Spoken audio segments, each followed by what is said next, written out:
Herkese merhaba, ben Özge Doğan. Neden girişimcilik ve benim fellow programına başvurmaktaki motivasyonum nedir sorularını yanıtlamadan önce size birazcık kendimi tanıtmak istiyorum. Liseyi Cağaloğlu Anadolu Lisesi'nde okuduktan sonra Sabancı Üniversitesi'nde eğitim görmeye başladım. Bu sene 2. sınıfa başlıyorum ve endüstri mühendisliği okumayı düşünüyorum. Girişimciliğin benim için ne anlam ifade ettiğini size somut bir örnekle açıklamak istiyorum. Bundan yaklaşık 10 yıl önce her şeye bir hayal kurarak başladım. Aklımda bir topraksız tarım yapma hayali vardı. Topraksız tarım yapabilir miyiz sorusunu sordum kendime ve daha sonra neden olmasın ki dedim. Yani ilk önce hayal kurdum, sonra gerçekleşebileceğine inandım ve başarmayı çok fazla istedim. Böylelikle önce kendimize bir ekip kurarak toprak yerine hangi maddeyi kullanabileceğimize karar vermeye çalıştık. Ve laboratuvarlarda tohumun büyümesi için gerekli olan maddeleri küçük solüsyonlar içinde hazırladık. Yani çok çalıştık ve hiç pes etmedik.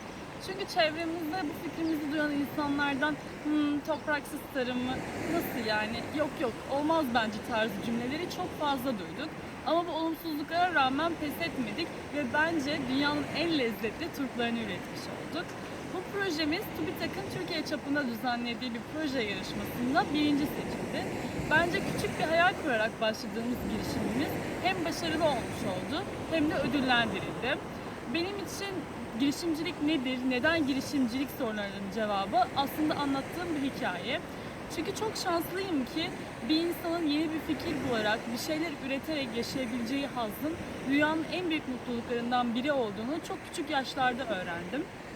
Ve her zaman bir girişimcinin yapması gerektiği gibi kendime hayal kur, gerçekleşeceğine inan, iste, çalış, hatta gerekirse çok daha fazla çalış ve asla pes etme dedim. Aslında bu programa başvurmaktaki motivasyonum da kurduğum bu hayaller oldu.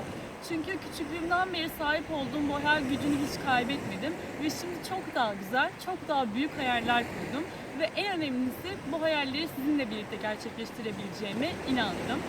Bir diğer motivasyon kaynağım da karakter özelliklerim oldu. Ben kimine göre inatçı, kimine göre çalışkan, belki kimine göre de çok konuşan biri oldum. Ama bence en çok kendim oldum. Kendim olmaktan hiç vazgeçmedim.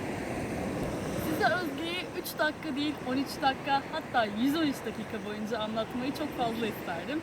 Ama şimdilik bana verilen süre maalesef bu kadar. Umarım beni daha yakından tanımayı istersiniz. Dinlediğiniz için çok teşekkür ederim. Görüşmek üzere.